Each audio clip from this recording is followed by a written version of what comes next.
ನಮ್ಮ ಗುರುಬಂಧುವಾದಂತಹ ಮತ್ತೂರಿನ ಶ್ರೀ ಅಚ್ಯುತ್ ಅವಧಾನಿಗಳು ಹಾಗೂ ಕುಮಾರಸ್ವಾಮಿ ಅವಧಾನಿಗಳನ್ನ ಆಮಂತ್ರಿಸಿದ್ರು. ಅವರು ದಯವಿಟ್ಟು ಇಲ್ಲಿ ವೇದಿಕೆಗೆ ಕುಮಾರಸ್ವಾಮಿ ಅವಧಾನಿಗಳು ಕೂಡ ವೇದಿಕೆಗೆ ಆಗಮಿಸಬೇಕು, ಆಶೀರ್ವಾದ ಆಗಬೇಕಂತ ಕೇಳ್ಕೊತೀನಿ. ಈಗ ಅವರು ಮುಂದೆ ಕಾರ್ಯಕ್ರಮ ಗಮಕ ಹಾಗೂ ಗಮಕ ವಾಚನ ಹಾಗೂ ವ್ಯಾಖ್ಯಾನ. ನಮ್ಮ ಮಧ್ಯ ಮಾತು ನಮ್ಮ ಗಮಕ ಅಂದ್ರೆ ಗೊತ್ತಿದ್ದಿದ್ದಿಲ್ಲ. ಗುರುಗಳು ಯಾವಾಗ ನಮ್ಮ ಮತ್ತೂರು ಸಂಪರ್ಕ ಹಚ್ಚಿಕೊಟ್ರು ಅವಾಗಿಂದ ಈಗ ಗಮಕ ವಾಚನ ವ್ಯಾಖ್ಯಾನ ಅಲ್ಲೆಲ್ಲ ಸ್ವಲ್ಪ ಸರಿಬಹುದು. ಕುಮಾರವ್ಯಾಸ ನಮ್ಮ ಇಲ್ಲಿಯವರು ನಮ್ಗೆ ಅಷ್ಟು ಕಲ್ಪನಾ ಇದ್ದಿದ್ದಿಲ್ಲ. ಈಗ ಅವರು ಎಷ್ಟು ಕುಮಾರವ್ಯಾಸ ಮಹಾಭಾರತದ ಮುಳುಗೆತ್ತಿದ್ದಾರೆ. ನೀವು ಮಧ್ಯರಾತ್ರಿ ಹೋಗಿ ಹೆಚ್ಚಿದ್ರು ಕುಮಾರವ್ಯಾಸ ಏನಾದ್ರು ಕೇಳಿ ಅವ್ರು ಹೇಳ್ತಾರೆ ಮಹಾಭಾರತದ ವಿಷಯವಾಗಿ. ಅಂತ ಒಂದು ವಿದ್ವತ್ತನ್ನ ಹೊಂದುತ್ತಾ ನಮ್ಮ ಗುರುಬಂಧುಗಳಿಗೆ ಸ್ವಾಗತವನ್ನ ಸರ್ವ ಸದಸ್ಯರ ಪರವಾಗಿ ಹಾಗೂ ಕೋಳಿವಾಡದ ಶ್ರೀ ಕುಮಾರವ್ಯಾಸ ವೀರನಾರಾಯಣ ಅಭಿವೃದ್ಧಿ ಟ್ರಸ್ಟ್ ವತಿಯಿಂದ ಅವರಿಗೆ ಸ್ವಾಗತವನ್ನ ಬಯಸ್ತಾ ಇವತ್ತು ಆ ಗಮಕ ವಾಚನ ಹಾಗೂ ವ್ಯಾಖ್ಯಾನದ ಒಂದು ಸಂದರ್ಭ ಏನಂತಂದ್ರೆ ಶ್ರೀಕೃಷ್ಣ ಅನುಸಂಧಾನ ಸಂಧಿಗೋಸ್ಕರ ಕೌರವರ ಹತ್ರ ಬಂದಾಗ ದುರ್ಯೋಧನರ ಹತ್ರ ಬಂದ ಪ್ರಸಂಗ. ಆ ಸಮಯದಲ್ಲಿ ಶ್ರೀಕೃಷ್ಣ ಪರಮಾತ್ಮ ಬೇರೆ ಎಲ್ಲೂ ಯಾರ ಮನೆಗೆ ಹೋಗಂಗಿಲ್ಲ, ಆತಿಥ್ಯವನ್ನು ಸ್ವೀಕಾರ ಮಾಡಿಲ್ಲ, ಕೇವಲ ವಿದುರನ ಮನೆಗೆ ಹೋಗ್ತಾರೆ. ಆ ಒಂದು ಸಂದರ್ಭವನ್ನ ಇವತ್ತು ಅವರು ನಮಗೆ ಗಮಕ ವಾಚನ ಹಾಗೂ ವ್ಯಾಖ್ಯಾನದಲ್ಲಿ ವಿವರಿಸ್ತಾರೆ. ನಾವೆಲ್ಲರೂ ಕೇಳಿ ನಾವು ಅದನ್ನ ಆನಂದವನ್ನು ಅನುಭವಿಸೋಣ. ಈಗ ಪ್ರಾಸ್ತಾವಿಕವಾಗಿ ಶ್ರೀ ಕುಮಾರವ್ಯಾಸರ ಒಂದು 15ನೇ ತಲೆಮಾರು ಇವರು ಶ್ರೀ ದತ್ತಾತ್ರೇಯ ಪಾಟೀಲ್ ಅಂತಂದು ಇವ್ರ ಮನೆಯಲ್ಲೇ ಸ್ವತಃ ಕುಮಾರವ್ಯಾಸರು ಬರೆದಂತಹ ಲಿಪಿ ಇಲ್ಲಿ ಅದರ ಬಗ್ಗೆ ಪ್ರಾಸ್ತಾವಿಕವಾಗಿ ದಯವಿಟ್ಟು ಕೆಲವು ಮಾತುಗಳನ್ನ ಹೇಳ್ಬೇಕಂತ ಅವರು ಕೇಳ್ಕೊಳ್ಬೇಕು.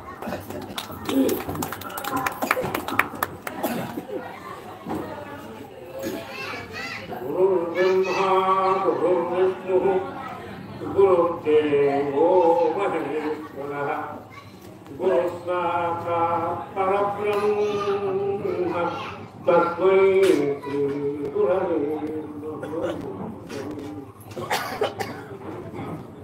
ಎಲ್ಲರನ್ನೂ ಹಾರ್ದಿಕವಾಗಿ ಸ್ವಾಗತಿಸಿದಂಥ ಶ್ರೀಯುತ ಕುಲಕರ್ಣಿಯವರಿಗೆ ಧನ್ಯವಾದ.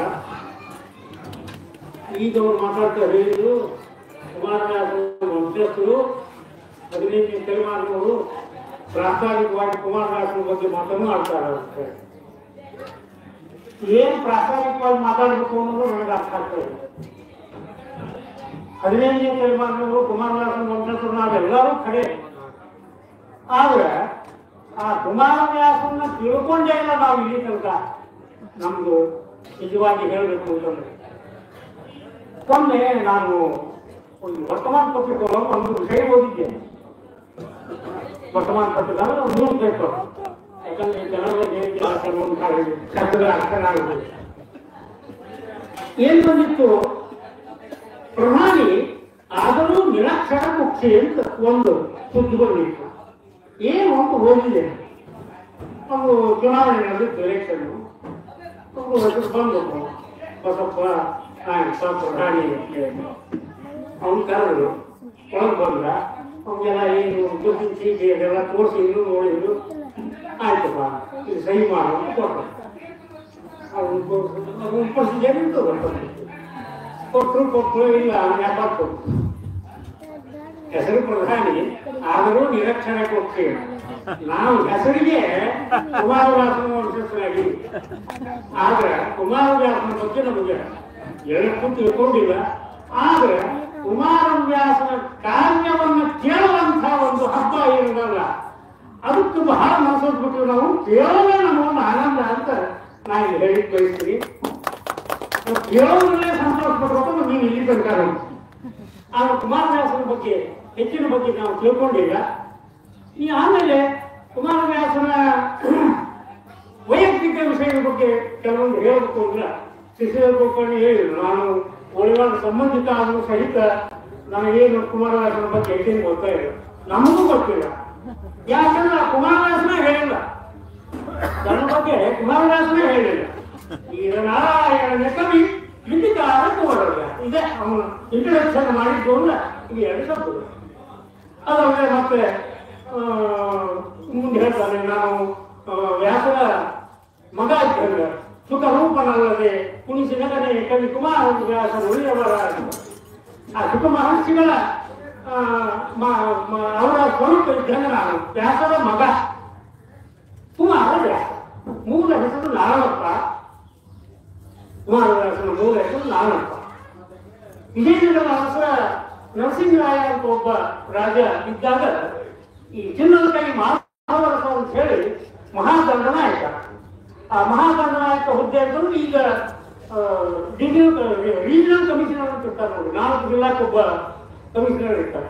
ಈ ಬೆಳಗಾವಿ, ನಮ್ದು ಬೆಳಗಾವಿ ಡಿವಿಷನ್, ಅಂಥ ಒಂದು ಹುದ್ದೆ ಮಹಾದಂಡನಾಯಕ. ಯುದ್ಧದ ಕಾರಣವಾಗ ಅದೆಲ್ಲ ಉಳಿದ ಕಾರಣವೆಲ್ಲ ಅಡ್ಮಿನಿಸ್ಟ್ರೇಷನ್ ಮಾಡ್ಕೊಂತ ಇಂಥ ಒಂದು ಹುದ್ದೆ. ಆ ಚಿನ್ನದ ಕೈ ಮಹಾಭಾರತನ ಮಗ ತಿರುಮಲ ಅರಸ. ತಿರುಮಲ ಅರಸನ ಮಗ ಲಕ್ಕರಸ. ಲಕ್ಕರಸನ ಮೊದಲನೇ ಮಗನೇ ನಾರಾಯಣಪ್ಪ ಕವಿ ಕುಮಾರ ಅಂತ. ಏನು ನಮ್ಮ ಮನೆಯಲ್ಲಿ ಸಿಕ್ಕಂತಹ ಕೆಲವೊಂದೆಲ್ಲ ಕಾಗದಪತ್ರಗಳು ಅದನ್ನೆಲ್ಲ ನೋಡಿ ಈ ಒಂದು ವಂಶಾವಳಿಯನ್ನ ಮಾಡಿದ್ದರು. ಆ ನಂತರ ಕುಮಾರವ್ಯಾಸನೇ ಮೊದಲನೇ ಮಗ ಯಾರು? ಲಕ್ಕರಸನಿಗೆ ಕುಮಾರವ್ಯಾಸ ಜ್ಯೇಷ್ಠ ಪುತ್ರ ಅಂತ ಹೇಳ್ಕೊಂಡು ಬಂದ್ರು. ಆಮೇಲೆ ಕುಮಾರವ್ಯಾಸನಿಗೆ 4 ಜನ ತಮ್ಮಂದರು. ಆ 4 ಜನ ತಮ್ಮಗಳು ಒಬ್ಬರಿಗೆ ನಷ್ಟ ಸಂತಾನ ಆಯ್ತು. ಹಿಂಗಾಗಿ 4 ಜನ ಉಳಿದ್ರು. ಆ 4 ಜನರು ತಮ್ಮ ತಮ್ಮ ಜಮೀನು ಹಂಚಿಕೋಬೇಕಾದ್ರೆ ತಮ್ಮ ಜಮೀನುಗಳೆಲ್ಲ ಹಂಚಿಕೊಂಡು ಇರೋದು. ಆವಾಗ ಏನ್ ಬಂತು ವಿಷಯ ಅಂತಂದ್ರೆ, 4 ಜನ ಇದ್ದೀನಿ, 4 ದಿಕ್ಕು ಹಂಚ್ಕೊಂಡ್ಬಿಡ್ರಿ ನೀವು ಅಂತ ಹೇಳಿ. ಒಬ್ಬ ಪೂರ್ವ, ಒಬ್ಬ ಪಶ್ಚಿಮ, ಒಬ್ಬ ಉತ್ತರ, ಒಬ್ಬ ಈ ರೀತಿ ಜಮೀನು ಹಂಚ್ಕೊಂಡ್ಬಿಟ್ರೆ. ಹಿಂಗಾಗಿ ಇವತ್ತಿನವರೆಗೂ ಕುಮಾರವ್ಯಾಸನ ವಂಶಸ್ಥರು ಅಂತ ನಾವೇನಿದ್ದೀವಿ, 4 ಕುಮಾರವ್ಯಾಸ ಮತ್ತು ಅವರ ತಮ್ಮಂದರು, ಅವ್ರು ಎಲ್ಲರೂ ವಂಶ ಇವತ್ತಿನವರೆಗೂ 15ನೇ ತಲೆಮಾರ ಆ ವಂಶ ಇಲ್ಲಿವರೆಗೂ ಕಳ್ಕೊಂಡು ಇಷ್ಟು ಕುಮಾರವ್ಯಾಸ. ನಮ್ಮಲ್ಲಿ ಒಂದು ಬಖೈದು ಅಂತ ಹೇಳಿ ಒಂದು ಇದು ದಾಖಲೆ.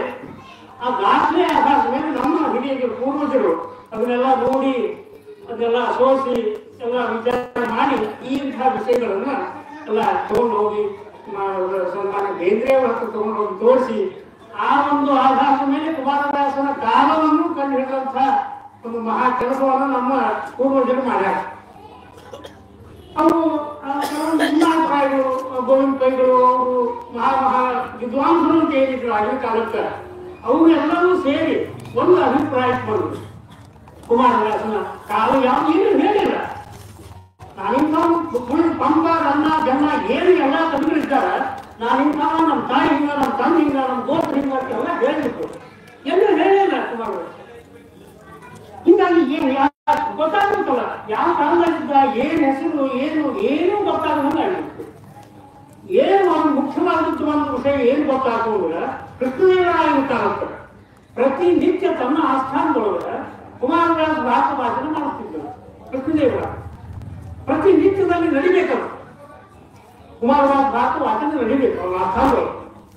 ಇಂಥ ಒಂದು ವ್ಯವಸ್ಥೆ ಇರ್ತದೆ.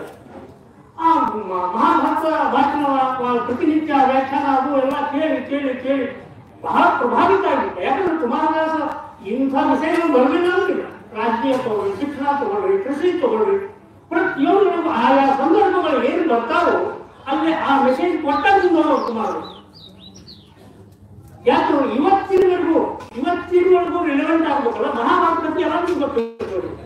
ಕೌರವರು, ಪಾಂಡವರು, ಗುರು ಇದಾಯ್ತು, ಹಿಂಗೆಲ್ಲ ಆಯ್ತು, ದಯಾದಿಗಳು, ಮಕ್ಕಳ ಉಂಟಾಯ್ತು, ಯುದ್ಧ ಆಯ್ತು, ಇದೆಲ್ಲ ಸಾಮಾನ್ಯ ಎಲ್ಲರಿಗೂ ಗೊತ್ತಿರೋದು.